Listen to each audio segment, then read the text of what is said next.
Welcome sir. എൻ്റെ പേര് ജെൽസ്, ഞാനൊരു എക്സിക്യൂട്ടീവ് ആണ്. സാറിൻ്റെ പേര്? എൻ്റെ പേര് സിറിൽ എന്നാണ്. ഞാൻ ശ്രീലങ്കൻ കോൺസുലേറ്റിലൊരു ഉദ്യോഗസ്ഥനാണ്. ഞങ്ങളുടെ സാർ കോൺസുൽ ബിജു സാറാണ് ഇപ്പോൾ കോൺസുൽ. അദ്ദേഹത്തിൻ്റെ ഓഫീസിൽ അദ്ദേഹത്തെ അസിസ്റ്റ് ചെയ്തിട്ട് ആണ് വർക്ക് ചെയ്യുക. റെസിഡൻഷ്യൽ ഓഫീസുണ്ട് കാലടിയിൽ, അവിടെ വർക്ക് ചെയ്യാം. BRD ലക്സിനെ പറ്റി എന്താണ് സാർ?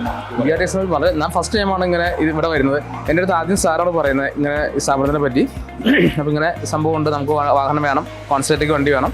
അപ്പോൾ വണ്ടി എടുക്കാൻ വേണ്ടിയിട്ട് അദ്ദേഹമാണ് ആദ്യം ഇതിനെ പറ്റി പറയുന്നത്. പക്ഷേ പിന്നീട് നമ്മൾ കമ്മ്യൂണിക്കേറ്റ് ചെയ്യുമ്പോഴും നമുക്ക് വളരെ എന്താ പറയുന്നത് നല്ല രീതിയിലുള്ള സഹകരണം എല്ലാവരും ഭാഗത്തുണ്ടായിരുന്നു. പ്രത്യേകിച്ച് Charles each and every moment നമ്മൾ എപ്പോൾ കമ്മ്യൂണിക്കേറ്റ് ചെയ്യുന്നുണ്ടോ, രാത്രിയാണോ പകലാണോ, വിഷു ഉണ്ടായിരുന്നു, അതിൻ്റെ ഇടയ്ക്ക് ഈസ്റ്റർ ഉണ്ടായിരുന്നു. നമ്മൾ ഇത് ബിസിനസ് സ്റ്റാർട്ട് ചെയ്തതിന് ശേഷം ഒരു സമയത്ത് പോലും അദ്ദേഹത്തിൻ്റെ ഭാഗത്തുനിന്ന് ഒരു വീഴ്ച വരുത്തുകയോ അല്ലെങ്കിൽ ഒരു ഡിലേ വന്നിട്ടില്ല. എല്ലാം വളരെ ഭംഗിയായിട്ട് അദ്ദേഹം ചെയ്തിട്ടുണ്ട്. എന്ന് തന്നെ ബാക്കിയുള്ള എല്ലാ സ്റ്റാഫിൻ്റെ ഭാഗത്തുനിന്നാണെങ്കിലും നമുക്ക് നല്ല സഹകരണമായിരുന്നു. BRD ലക്സിൽ നിന്ന് വാഹനം എടുക്കുന്നതിന് ഇപ്പോൾ ഞാൻ പറഞ്ഞ വെച്ചാൽ പുറത്തുനിന്ന് ആരെങ്കിലും ഒരാൾ വാഹനം എടുക്കാൻ ഉദ്ദേശിക്കുന്നുണ്ടെങ്കിലും അപ്രോച്ച് ചെയ്യാവുന്നേ ഉള്ളൂ. കാരണം നല്ല ആംബിയൻസും നല്ല സഹകരണവും പിന്നെ റേറ്റ് ആണെങ്കിലും ഇത്ര നല്ലൊരു വാഹനത്തിന് നമുക്ക് തന്നിരിക്കുന്ന റേറ്റ് വളരെ കുറഞ്ഞ റേറ്റിലാണ് നമുക്ക് തന്നേക്കുന്നത്. വളരെ കുറച്ച് കിലോമീറ്റർ ഓടിയിട്ടുള്ള വണ്ടിയാണ്. ബേസിക്കലി ഞാൻ ഹാപ്പിയാണ്.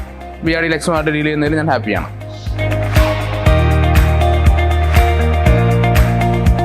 Thank you sir. അപ്പോൾ ഇനി നമുക്ക് കസ്റ്റമേഴ്സിനോട് അല്ലെങ്കിൽ ഇനി പുതിയൊരു പ്രീമിയം അല്ലെങ്കിൽ യൂസ് ലക്ഷറി വണ്ടി നോക്കുന്നവരോട് എന്താണ് പറയാനുള്ളത് സർ?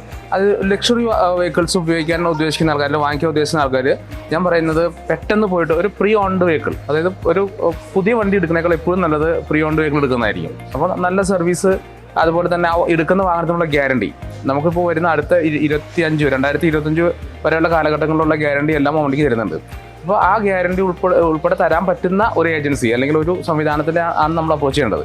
അപ്പോൾ അതുകൊണ്ട് എന്തുകൊണ്ടും നമുക്ക് BRD നമ്മുടെ ഈ സ്ഥാപനം എപ്പോഴും ട്രസ്റ്റബിൾ ആണ്. പറഞ്ഞതിൽ സന്തോഷം. Thank you sir. വെൽക്കം.